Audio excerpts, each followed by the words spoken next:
Exodus chapter 2. The birth of Moses. Now a man of the house of Levi married a Levite woman, and she became pregnant and gave birth to a son. When she saw that he was a fine child, she hid him for 3 months. But when she could hide him no longer, she got a papyrus basket for him and coated it with tar and pitch. Then she placed the child in it and put it among the reeds along the bank of the Nile. His sisters stood at a distance to see what would happen to him. Then Pharaoh's daughter went down to the Nile to bathe, and her attendants were walking along the riverbank. She saw the basket among the reeds and sent her slave girl to get it. She opened it and saw the baby. He was crying, and she felt sorry for him. "This is one of the Hebrew babies," she said. Then his sister asked Pharaoh's daughter, "Shall I go and get one of the Hebrew women to nurse the baby for you?" "Yes, go," she answered, and the girl went and got the baby's mother. Pharaoh's daughter said to her, "Take this baby and nurse him for me, and I will pay you." So the woman took the baby and nursed him. When the child grew older, she took him to Pharaoh's daughter, and he became her son. She named him Moses, saying, "I drew him out of the water." Moses flees to Midian. One day, after Moses had grown up, he went out to where his own people were and watched them at their hard labor. He saw an Egyptian beating a Hebrew, one of his own people.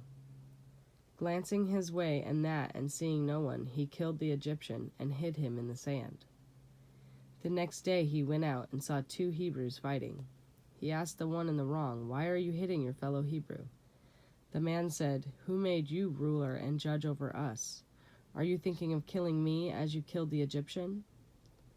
Then Moses was afraid and thought, "What I did must have become known." When Pharaoh heard of this, he tried to kill Moses, but Moses fled from Pharaoh and went to live in Midian, where he sat down by a well. Now a priest of Midian had 7 daughters, and they came to draw water and fill the troughs to water their father's flock. Some shepherds came along and drove them away, but Moses got up and came to their rescue and watered their flock. When the girls returned to Reuel, their father, he asked them, "Why have you returned so early today?" They answered, "An Egyptian rescued us from the shepherds. He even drew water for us and watered the flock." "And where is he?" he asked his daughters. "Why did you leave him? Invite him to have something to eat."